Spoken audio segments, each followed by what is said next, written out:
उत्तर प्रदेश के जनपद फिरोजाबाद में दबंगों का कहर लगातार जारी है और दबंगों के आगे क्या पुलिस भी हारी है, यह सवाल उठ रहा बड़ा सवाल है। मगर क्योंकि लगातार हुई घटनाओं से तो अब यही प्रतीत होता है कि लगातार सुहाग नगरी में दबंगों के हौसले बुलंद हैं और इस बार दबंगों के निशाने पर इस्लामिया इंटर कॉलेज के प्रबंधन आया।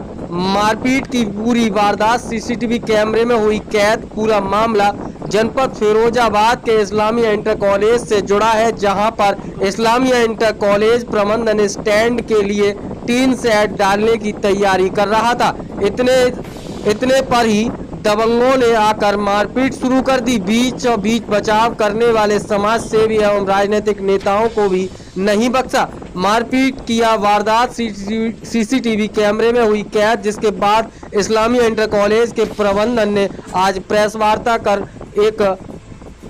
वार्ता बुलाई, जिसमें अपना रुख इख्तियार करते हुए क्या कुछ कहा आप स्वयं सुनिए हमारे संवाददाता विवेक शर्मा व रवि वशिष्ठ की इस खास रिपोर्ट में कि किस तरीके से दबंगों के आगे पुलिस भी अब हारी है। जहां आप देख सकते हैं किस तरीके से यह लगातार सुहाग नगरी में दबंगों के हौसले बुलंद हैं और इस बार दबंगों के निशाने पर इस्लामिया इंटर कॉलेज का प्रबंधन आया सामने। वहीं इस पूरे प्रकरण पर क्या कुछ कहना था राजनीतिक नेताओं का और क्या कुछ कहना था प्रबंधन के अध्यापकों का, आप स्वयं सुनिए हमारे संवाददाता की इस खास रिपोर्ट में कि किस तरीके से यह मारपीट का वीडियो सोशल मीडिया पर भी वायरल हो रहा है। क्योंकि आपको बता दें यह सीसीटीवी कैमरे में यह वारदात पूरी कैद हो चुकी है और उसके बाद यह मारपीट की वारदात भी पूरे वाक्या को आप देख सकते हैं। जिस तरीके से टीवी स्क्रीन पर जो तस्वीरें आप देख रहे हैं टीवी स्क्रीन पर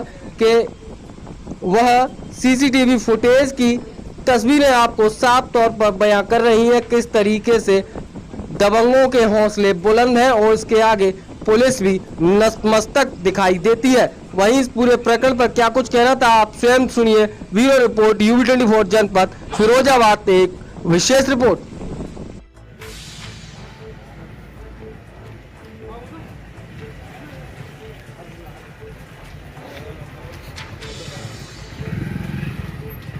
प्रेस वार्ता रखी हुई किस संबंध में रखी हुई है, क्या कहना चाहते हैं? भैया ये कल की घटना के संबंध में प्रेस वार्ता है। मैं हरिशंकर तिवारी कांग्रेस पार्टी का छोटा सा सिपाही और इस्लामिया इंटर कॉलेज का मैं पुरातन छात्र हूं। मैं आज मेरी आयु लगभग 47 वर्ष की है और मैं इसी मोहल्ले का रहने वाला हूं जहां पर ये कॉलेज स्थित है। यहाँ पर जो मैं बड़ा हुआ हूँ इसी कॉलेज की भूमि पर खेलते कूदते बड़ा हुआ हूँ और यहाँ पर कुछ भूमाफिया टाइप लोग हैं, मेरे ही घर के हैं। मेरा सगा चाचा है दुर्भाग्य से, जिसका नाम है शिवशंकर तिवारी सिब्बू, जो कि एक संगठित अपराध चलाता है। जो उसका नारा है कि जो खाली प्लॉट है वो सिब्बू तिवारी का, वो हमारा है सर। उसका ये मतलब सिद्धांत है, उसी का यही व्यापार है, यही पेशा है। वो खाली जगहों पर कब्जे करता है। इसी श्रृंखला में एक कॉलेज के मेरी ट्रांसपोर्ट के बगल में एक छोटा सा प्लॉट पड़ा हुआ है इस्लामिया इंटर कॉलेज का, जो लगभग काफ़ी टाइम से कॉलेज के स्वामित्व में है। आज इस्लामिया इंटर कॉलेज कल उस पर अपने 2-4 लोहे के खंभे खड़े करके टीन सेट डलवा रहा था। शाम को लगभग 4-साढ़े 4 बजे के करीब सिब्बू तिवारी के कुछ गुंडे, विशाल तिवारी और कौन शिवम तिवारी और कुछ और भी अन्य ज्ञात लोग थे, वो अपने असलाहों के साथ आए और कॉलेज के स्टाफ के साथ पूरी तरह अभद्र भाषा का प्रयोग करते हुए मारपीट करने लगे। मेरे पड़ोस में है जगह, शोर शराबा हुआ। जब मैंने देखा तो वो मुझको देख के और उग्र हो गए और मेरे साथ भी मारपीट करने लगे। इसका कोई वीडियो वगैरह? हाँ भैया, इसका फुटेज है, चारों तरफ सीसीटीवी कैमरे लगे हुए हैं। हमारे पास सारे फुटेज उपलब्ध हैं, कुछ हमने आपको दिखाए भी हैं। अभी ये हम आपके व्हाट्सएप वगैरह पर हम आपको उपलब्ध करा देंगे, सारे फुटेज हैं। और वे स्पष्ट धमकी देके गए हैं कि ये जगह खाली कर दो, यहाँ निर्माण प्रमाण कुछ मत करो, ये जगह हमारी है और वरना अपना कॉलेज बंद करा लो। और हमारे साथ भी अभद्रता और पूरी तरह मारपीट की गई है सर, बड़ी जोर से। और जो हमारा चाचा है वो भूमाफिया है, उसका एक संगठित अपराध है।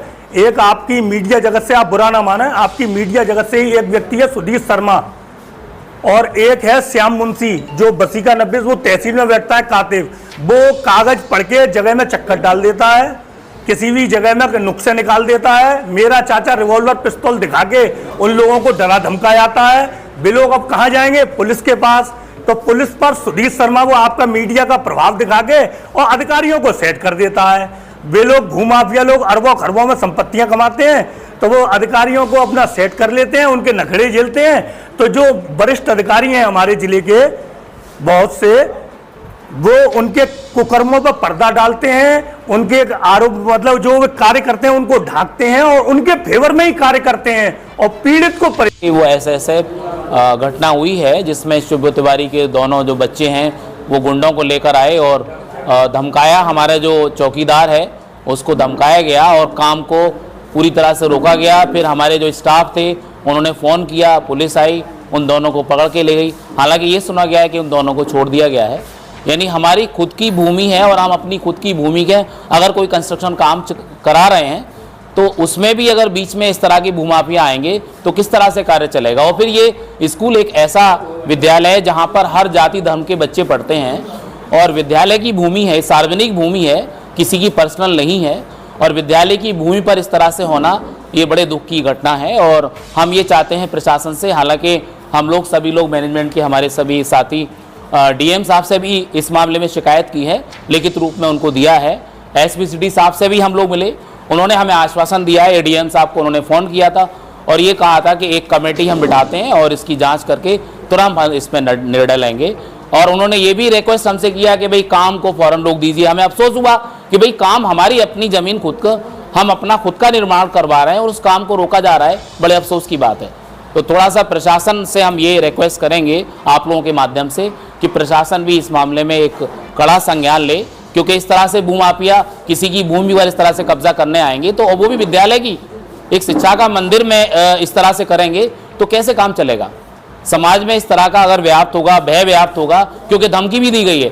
वो चौकीदार ये बता रहा था कि धमकी गई कि विद्यालय चला के दिखाओ आप। तो ये बड़ा अफसोस हुआ हमें कि इस तरह से नहीं होना चाहिए। और हम एक बार आप लोगों के फिर माध्यम से ये कहना चाहेंगे ताकि ये बात सोशल मीडिया में भी जाए, लोगों को पता चले और प्रशासन थोड़ा जागे इस मामले में। कब की घटना है?